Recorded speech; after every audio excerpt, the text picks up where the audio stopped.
మేము కోతులు రాకుండా నెట్ కట్టాం గోడ చుట్టూను, ఇంట్లోకి దిగిపోకుండా. కానీ కోతులు మాత్రం వస్తూనే ఉన్నాయి.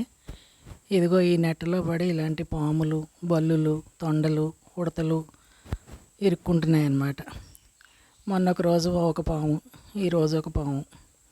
ఇదిగో మళ్ళీ ఈ నెట్ అంతా కట్ చేసి ఆ పాముని తీస్తున్నాడు మా అబ్బాయి. అవి అందులో ఇరుక్కుపోయి పాపం బయటికి రాలేక మనం చూడకపోతే అందులోనే చచ్చిపోతాయి అన్నమాట. ఈ ఉడతలు తిరుగుతూ ఉంటాయి మామిడి పళ్ళు కోసం. మామిడి చెట్టు, పనస చెట్టు ఉండడం వల్ల ఈ కోతులు, ఉడతలు ఎక్కువైపోయాయి. కోతులు వచ్చి శుభ్రంగా ఇంట్లోని ఇగో ఇలా సగం సగం తినేసి పడేసిపోతూ ఉంటాయి అన్నమాట. ఈ నెట్ కడితే రావని ఎవరో చెప్పారని చుట్టూ కట్టాం. అయినా సరే ఆ నెట్ చింపేసుకుని లోపలికి వచ్చేస్తున్నాయి. ఇలాంటివి మాత్రం అందులో ఇరుక్కుపోతున్నాయి అన్నమాట.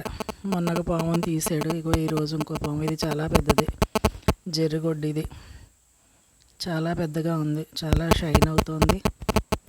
ఆ పక్కనేమో మామిడి చెట్టుకుండే చీమలు కాళ్ళకు పట్టేస్తున్నాయి, తీయడానికి అవ్వట్లేదని చెప్పి అక్కడ నెట్ కట్ చేసుకుని యువతలకి తీసుకొచ్చాడు. ఈ లోపలే పైన చెట్ల మీద కొండముచ్చులు ఉన్నాయి. అవి మరి మమ్మల్ని హెచ్చరిస్తున్నాయో తెలియటం లేదు, ఈ పామును పట్టుకొని మేము ఏదైనా చేసేస్తున్నాం అనుకున్నాయో ఏంటో తెలియదు. మొత్తం గుంపుగా మీదకి వచ్చేయడం మొదలుపెట్టాయి అన్నమాట. పైన చెట్టు మీద జూమ్ చేసి చూపించడానికి అవ్వలేదు, కానీ ఇదిగో ఇలా బయటికి తీసుకొచ్చాడు. అక్కడ చీమలు కుట్టేస్తున్నాయని. ఇంకా నెట్ అంతా ఉంది అక్కడ. ఇంకా అవి మీదకి వచ్చేస్తున్నాయని చెప్పేసి ఓ సంచిలో వేసి బయటికి తీసుకెళ్ళిపోయాడు అనమాట.